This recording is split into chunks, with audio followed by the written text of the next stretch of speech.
नमस्कार दोस्तों। सोम प्रदोष व्रत का सभी प्रदोष व्रत में अधिक महत्व बताया जाता है।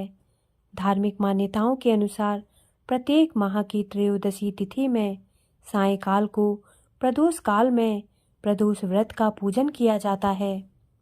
मान्यता है कि सोमवार के दिन प्रदोष व्रत को करके जो भक्त प्रदोष काल के समय भगवान शिव की पूजा करते हैं तथा सोम प्रदोष व्रत की कथा सुनते हैं, उनके सभी पाप शिव जी नष्ट कर देते हैं और शिव भक्ति को प्राप्त भक्त उत्तम स्थान और सुख पाता है।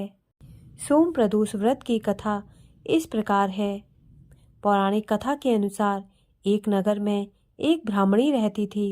उसके पति का स्वर्गवास हो गया था। उसका अब कोई भी आश्रयदाता नहीं था, इसलिए प्रातः होते ही वह अपने पुत्र के साथ भीख मांगने निकल पड़ती थी। भिक्षाटन से ही वह स्वयं व पुत्र का पेट पालती थी। एक दिन ब्राह्मणी घर लौट रही थी तो उसे एक लड़का घायल अवस्था में कराहता हुआ मिला। ब्राह्मणी दयावश उसे अपने घर ले आई। वह लड़का विदर्भ का राजकुमार था।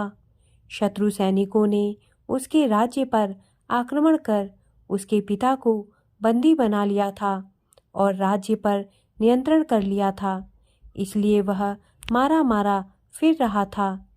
राजकुमार ब्राह्मण पुत्र के साथ ब्राह्मणी के घर रहने लगा। एक दिन अंशुमती नामक एक गंधर्व कन्या ने राजकुमार को देखा तो वह उस पर मोहित हो गई। अगले दिन अंशुमती अपने माता पिता को राजकुमार से मिलाने लाई। उन्हें भी राजकुमार भा गया। कुछ दिनों बाद अंशुमती के माता पिता को शंकर भगवान ने स्वप्न में आदेश दिया कि राजकुमार और अंशुमती का विवाह करा दिया जाए। उन्होंने वैसा ही किया।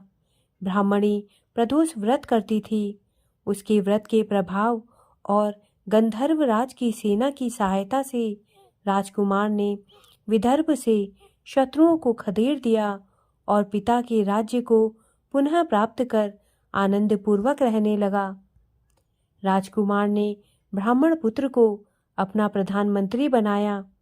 ब्राह्मणी के प्रदोष व्रत के महात्म्य से जैसे राजकुमार और ब्राह्मण पुत्र के दिन फिरे, वैसे ही शंकर भगवान अपने दूसरे भक्तों के दिन भी फेरते हैं।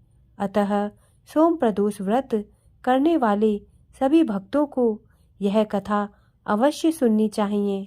दोस्तों, मेरे द्वारा दी गई जानकारी यदि आपको अच्छी लगी हो तो कृपया मेरे चैनल को सब्सक्राइब करें तथा मेरे वीडियोस को लाइक करें। धन्यवाद।